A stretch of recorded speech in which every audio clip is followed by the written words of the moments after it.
নমস্কার বন্ধুরা, welcome to my channel. আমি পলি চলে এসেছি তোমাদের সাথে নতুন রান্নার রেসিপি নিয়ে।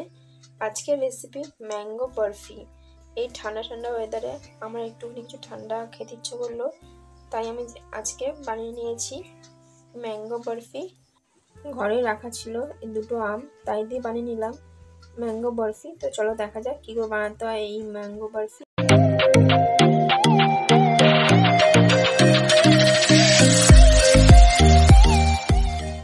ম্যাঙ্গো বরফি বানানোর জন্য এখানে দুটো আমি পাকা পাকা আম নিয়ে নিয়েছি, দেখো। আর নিয়েছি কাজু, চিনি, দুধ।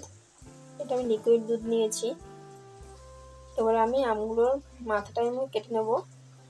দেখো যেভাবে আমি কাটছি, একটা ছুরির সাহায্যে এভাবে গোল করে উপর দিক থেকে কিছুটা কেটে নেব আর ভেতরের দানাটা বের করে নেব।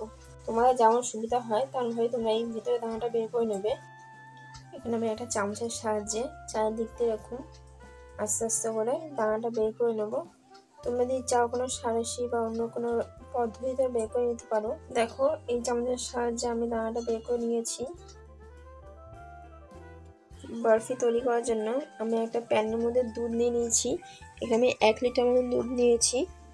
এই দুধটা ফুটিয়ে আমি কমিয়ে নেব, তার জন্য আমি এটা গরম করতে বসিয়েছি। আর দুধটা একটু ফুটে আসলে এর মধ্যে আমি 4 চামচ চিনি দিয়ে দিলাম। চিনিটা দিয়ে একটু নাড়িয়ে নিচ্ছি। দেখো চিনি দেওয়ার পরে 10 মিনিট মতন দুধটা ফুটেছে, আর দুধটা ফোটার ফলে সেটাও ঘন হয়ে এসেছে। আর কিছুক্ষণ দুধ পরে পরে নাড়িয়ে দেবে, যাতে দুধটা একদম তলাতে না লেগে পড়ে। আর এর মধ্যে এখন আমি কাজু কুচিগুলো দিয়ে দিলাম। আর সাইডে যখন তোমার দুধগুলো লেগে যাবে, মানে ফুটানোর সময়, তখন এই সাইড থেকে দুধের যে সরগুলো ওগুলো নামিয়ে দেবে। দেখো দুধ ফুটে কমে গেছে, মানে ঘন হয়ে গেছে। এবার আমি এটা নামিয়ে নেব। আর এই দুধ ঘন হতে আমার আধ ঘন্টার সময় লেগেছে। এই নামিয়ে এরকম করে নাড়িয়ে নাড়িয়ে ঠান্ডা করে নিচ্ছি। ঠান্ডা হয়ে গেলে এই যে আমটাকে আমি কেটে রেখেছিলাম, মানে দানা বের করে রেখেছিলাম, এর ভেতরে আমি কুলফিটা দিয়ে দেবো, মানে ফুটানো দুধটা দিয়ে দেবো। আর উপর থেকে এরকম আমের যে কাটা অংশটা ছিল এটা দিয়ে চাপা দিয়ে ডিপ ফ্রিজে রেখে দেবো, যতক্ষণ না এটা ঠান্ডা হয়ে শক্ত হয়ে যাচ্ছে ততক্ষণ। দেখো বন্ধুরা, 8 ঘন্টা পরে এই আমের কুলফিটা পুরো সেট হয়ে শক্ত হয়ে গেছে। এবার আমি এই উপরে ছালটা ছাড়িয়ে নেব। আমার আমটা একটুখানি মানে দানাটা বের করতে গিয়ে একটু খারাপ হয়ে গেছিলো, তার জন্য পিছনের শেপটা একটুখানি খারাপ এসছে।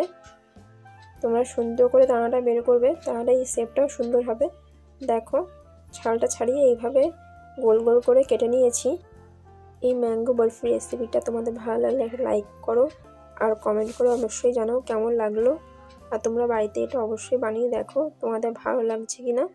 আর আমার চ্যানেলে যারা নতুন তারা আমার চ্যানেলটাকে সাবস্ক্রাইব করে পাশে থাকা বেল আইকনটি অবশ্যই অন করে দাও, যাতে আমার রান্নার নতুন নতুন নোটিফিকেশনগুলি সবার প্রথমে তোমাদের কাছে পৌঁছায়। তাহলে আজকে এই অবধি, দেখা হচ্ছে পরের ভিডিওতে।